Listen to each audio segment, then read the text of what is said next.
दोस्तों नमस्कार, मैं राकेश श्रीवास्तव।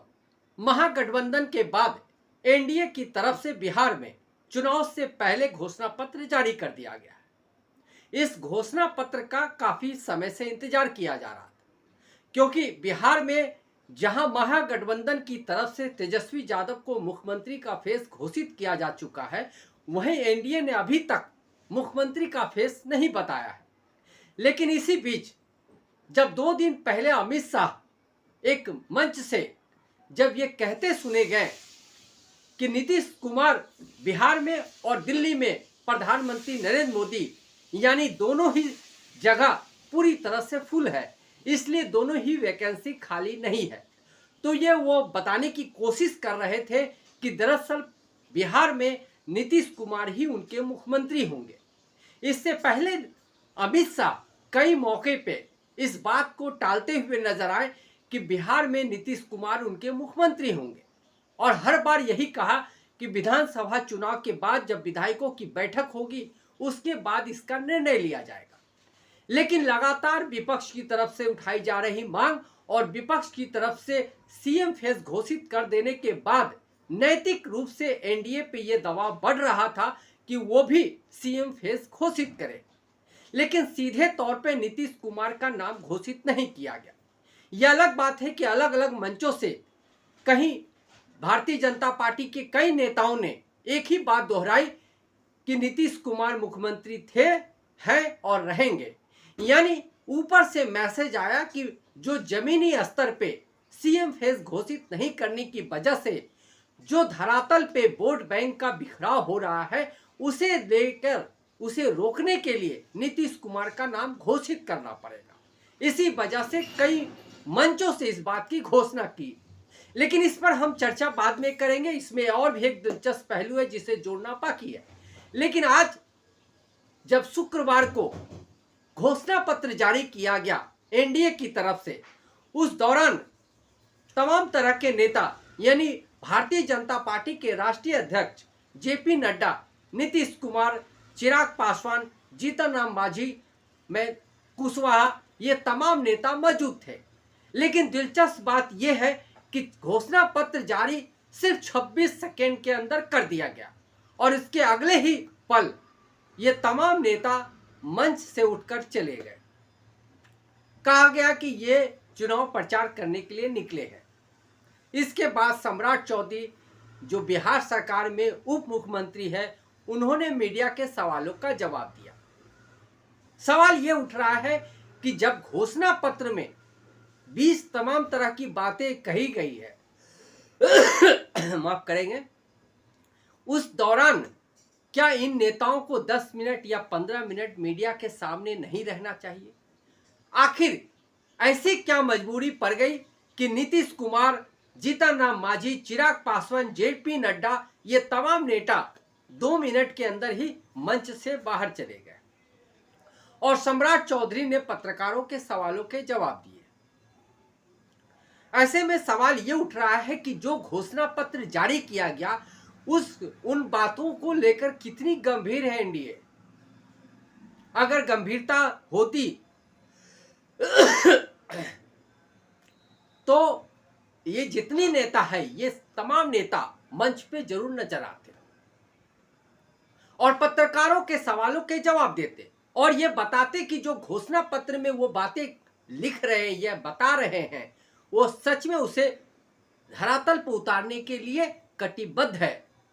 लेकिन जिस तरह से खाना पूर्ति की तरह 26 सेकेंड में घोषणा पत्र जारी कर दिया गया और जिस तरह से मुख्यमंत्री नीतीश कुमार, जेपी नड्डा, चिराग पासवान, जीतन राम मांझी निकल गए, उसे देखकर ऐसा लगा कि सिर्फ एनडीए की तरफ से घोषणा पत्र जारी करने की औपचारिकता निभाई गई है, इसे लेकर वो गंभीर नहीं है।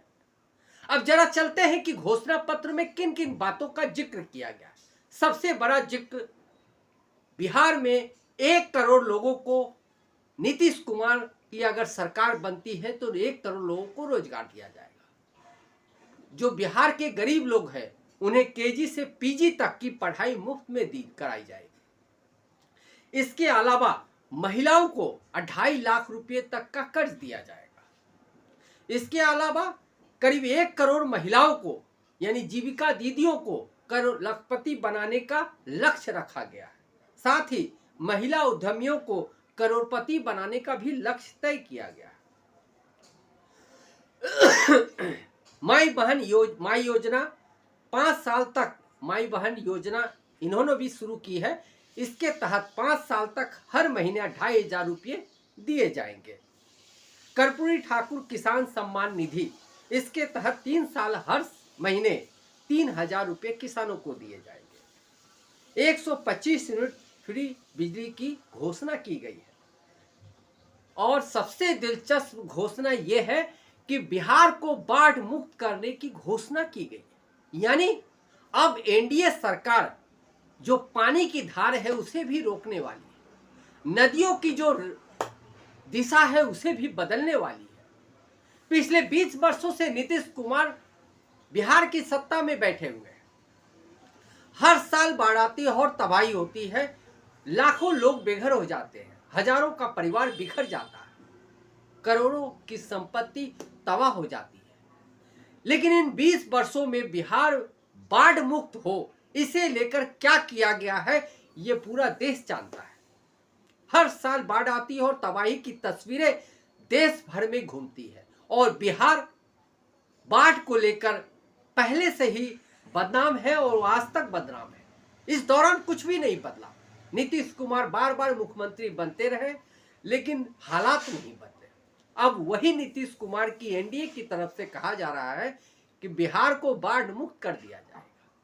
इससे बड़ा लुभावना और दिलचस्प वादा क्या हो सकता है। आपको याद होगा 2014 में जब नरेंद्र मोदी प्रधानमंत्री पद के लिए कैंपेन कर रहे थे, उन्होंने वादा किया था सत्ता आने के बाद हर साल 2 करोड़ लोगों को रोजगार दिया जाएगा, यानी 5 साल में 10 करोड़ लोगों को रोजगार दिया जाएगा।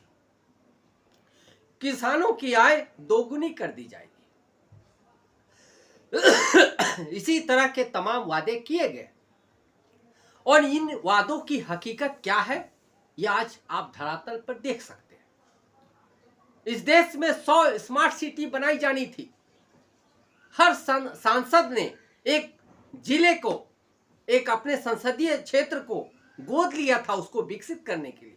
आप जरा धरातल पे जाकर उसकी वास्तविकता देख सकते हैं कि आखिर कितना विकास हुआ है, कितने स्मार्ट सिटी बन गए हैं, कितने करोड़ लोगों को रोजगार मिल गया है।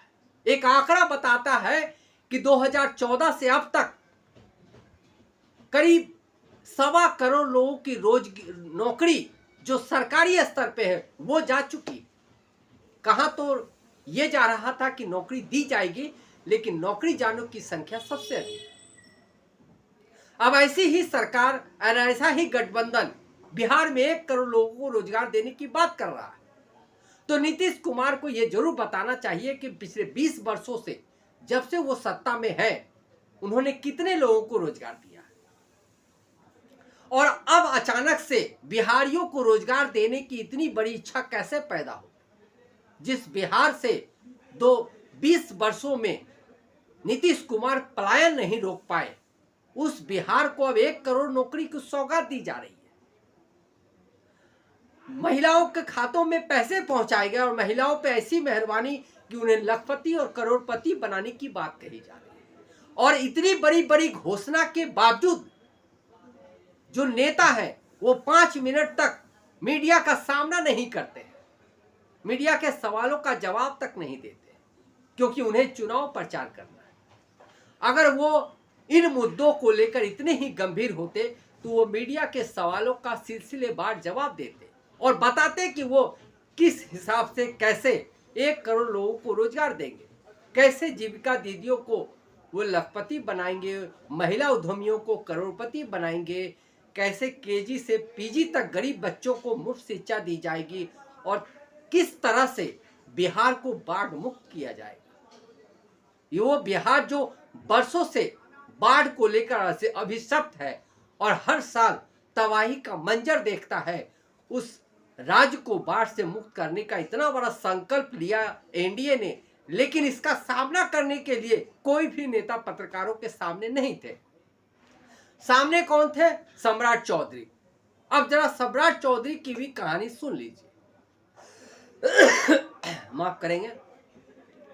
सम्राट चौधरी फिलहाल राज्य सरकार में उप मुख्यमंत्री है और नीतीश कुमार ने 2 दिन पहले कहा कि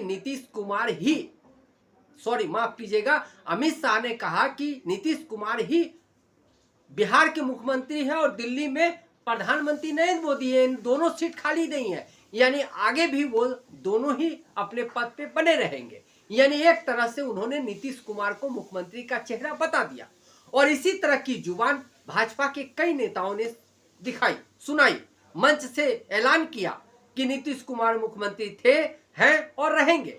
और अगले ही 2 दिन के बाद अब अमित शाह का देखिए पलटना कैसे सामने आया। अमित शाह ने सम्राट चौधरी के विधानसभा क्षेत्र में उन्हें जिताने की अपील करते हुए कहा कि आप सम्राट चौधरी को जिताकर भेजिए, प्रधानमंत्री नरेंद्र मोदी इन्हें और भी बड़ा बनाएंगे।